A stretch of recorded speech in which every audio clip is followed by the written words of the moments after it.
சங்கை மிக்கவர்களே, பெருமானார் மிகப்பெரிய லட்சியம் கொண்டவர்கள். மிகப்பெரிய கனவு அவர்களுக்கு இருந்தது. இந்த நாட்டில் ஒவ்வொரு தனி மனிதனும் அமைதி பெற வேண்டும், ஒவ்வொரு தனி மனிதனும் நிம்மதி பெற வேண்டும். தனி மனிதனின் அமைதிதான் என் லட்சியம் என்றார்கள். தனி மனிதனின் நிம்மதிதான் என் மூச்சு என்றார்கள் நபிகள் நாயகம். ஒவ்வொரு தனி மனிதனும் நிம்மதி பெற வேண்டும், ஒவ்வொரு தனி மனிதனும் நிம்மதி பெற வேண்டும். ஒரு தனி மனிதனின் நிம்மதி ஒரு குடும்பத்தின் நிம்மதி, குடும்பத்தின் நிம்மதி சமூகத்தின் நிம்மதி, நாட்டின் நிம்மதி. நிம்மதி எங்கும் கெடக்கூடாது என்கிறார்கள். அதற்கு தான் நிம்மதியை தக்க வைக்கின்ற வழிகளை இந்த உலகத்தில் மூச்சு இருக்கும் வரையிலும் பேசினார்கள். நிம்மதியை தக்க வைக்கும் வழிகளை மூச்சு இருக்கும் வரையிலும் பேசினார்கள். உலகம் போற்றும் உத்தமர் நபிகள் நாயகம் ஸல்லல்லாஹு அலைஹி வஸல்லம். நான் இங்கே சுருக்கமான நேரத்தில் ஒரு இரு செய்திகளை பதிவு செய்கிறேன். நம்முடைய அந்த மகத்தான வாழ்க்கை அந்த நெறியோடு இருக்குமையானால் உலகம் உள்ளவரையிலும் நிம்மதி காற்றை நாம் சுவாசிக்கிறோம். அண்ணல் எம்பெருமான் அற்புதமான 3 அடிப்படைகளை சொல்கிறார்கள். அவங்க லட்சியம், அவங்க திட்டம். எல்லாரும் எழுதிக்கங்க, இதயத்தில் பதிச்சுக்கிறணும். நபியினுடைய லட்சியம், முஹம்மது நபியின் திட்டம். 3 அடிப்படை வைக்கிறாங்க. ஒவ்வொரு தனி மனிதனும் பிற மனிதர்களின் நலவை மாத்திரம் நாடுங்கள்.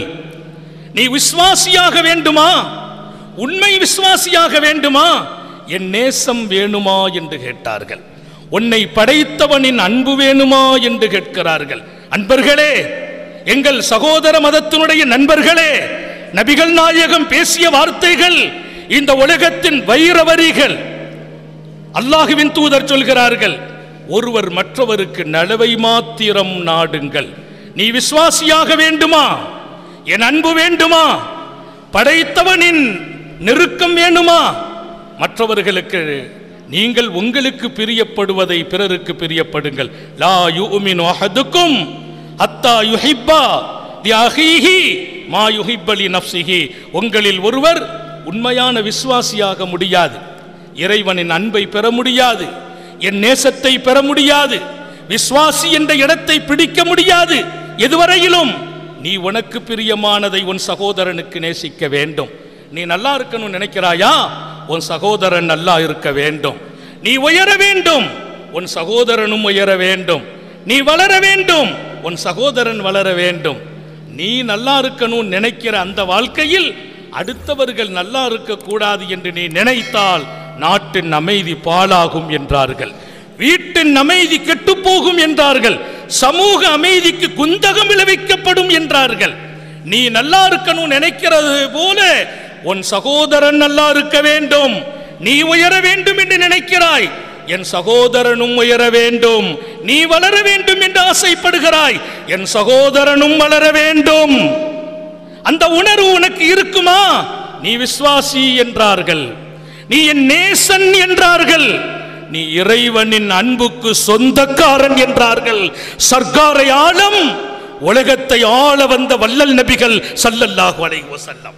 இங்கே வந்திருக்கிற எல்லோருக்கும் நான் சொல்வேன், நான் எனக்காக நேசிக்கிற அத்தனையையும் என் சகோதரனுக்காக, அவன் மதம் ஜாதி எல்லாவற்றையும் தாண்டி எல்லாரும் நல்லா இருக்கணும், நான் உயரணும், எல்லாரும் உயரணும், நான் மகிழ்ச்சியாகணும், மற்றவங்க மகிழ்ச்சியாகணும். தன்னலத்தை இஸ்லாம் விரும்பவில்லை, சுயநலத்தை இஸ்லாம் விரும்பவில்லை.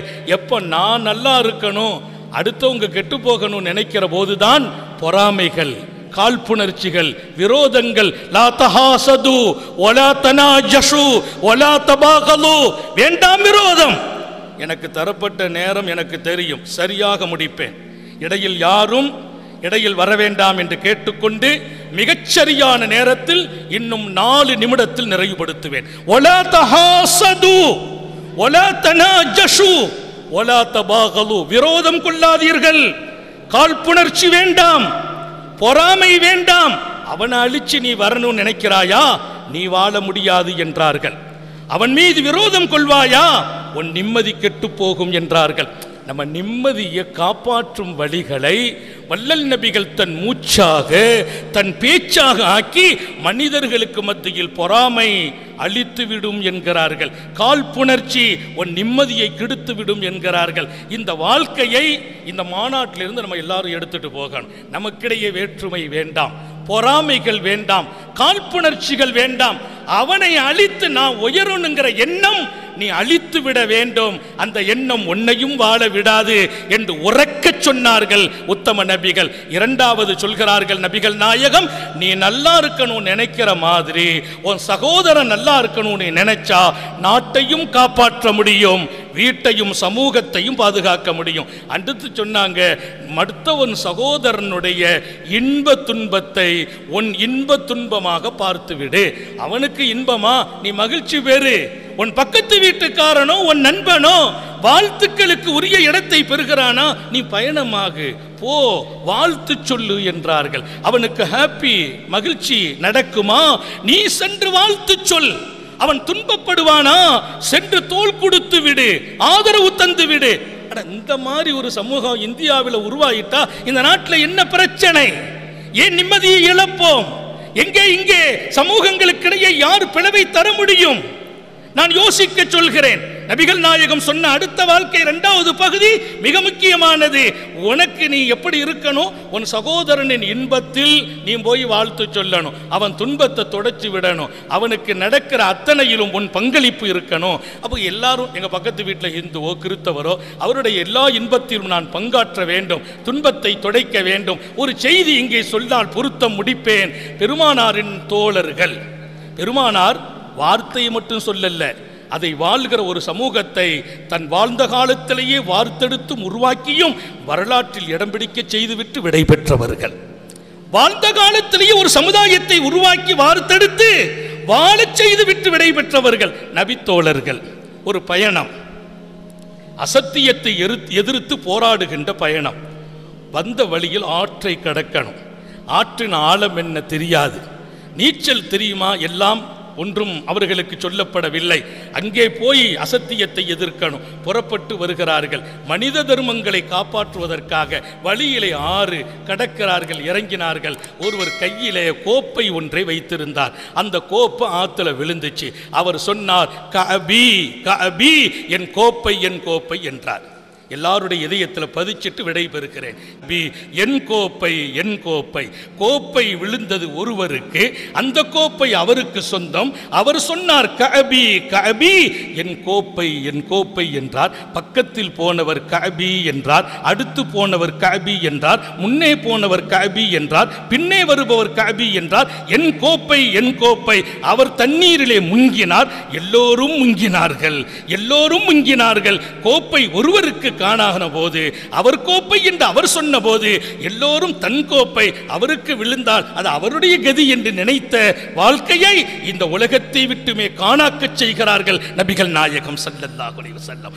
எல்லோரும் என் கோப்பை, அவர் முங்கினார் தேடுவதற்கு, எல்லோரும் முங்குகிறார்கள் கோப்பையை தேடுவதற்கு. எழுந்திருத்த போது அங்கே இருந்து பார்த்து கொண்டிருந்த மனித நீதியை அளிக்கும் அந்த கூட்டம், ஆஹா, இவர்களையா எதிர்ப்பதா, போராடுவதா? ஒருவருக்கு கோப்பை விழுந்த போது எல்லோரும் தன் கோப்பையாக பார்க்கிறார்கள். ஒருவர் தண்ணீரில் முங்கிய போது எல்லோரும் முங்கினார்கள்.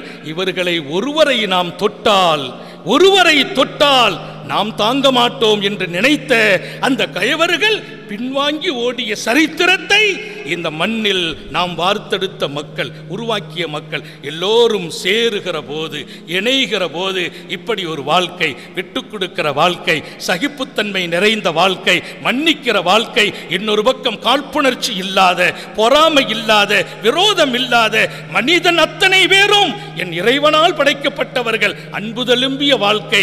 இதற்கு மேலால் எனக்கு விருப்பமானதை என் சகோதரனுக்கு விரும்பும் வாழ்க்கை. அதற்கடுத்தா போல் விரோதங்களை, காழ்ப்புணர்ச்சிகளை நீக்கிவிட்டு அவருக்கு வரும் இன்ப துன்பத்தில் நான் பங்கு கொள்ளும் வாழ்க்கை இந்த நாடு எடுக்குமையானால், வீடு எடுக்குமையானால் எத்தனை நிம்மதி, எத்தனை மகிழ்ச்சி, எத்தனை அழகான எதிர்காலம் நம் கண் முன்னால் காட்சி அளிக்கிறது.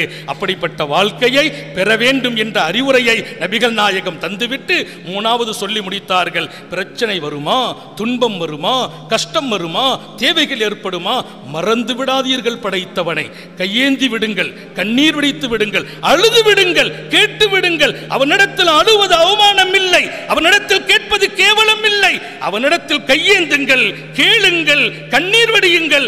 அவன் உங்கள் பிரச்சனைக்கு துணை நிற்பான் என்கிறார்கள் நபிகள் நாயகம் ஸல்லல்லாஹு அலைஹி வஸல்லம். முத்தாய்ப்பான இந்த 3 செய்தியை ஆழமான காலியான உங்கள் இதயத்தில் பதித்துவிட்டு விடைபெறுகிறேன்.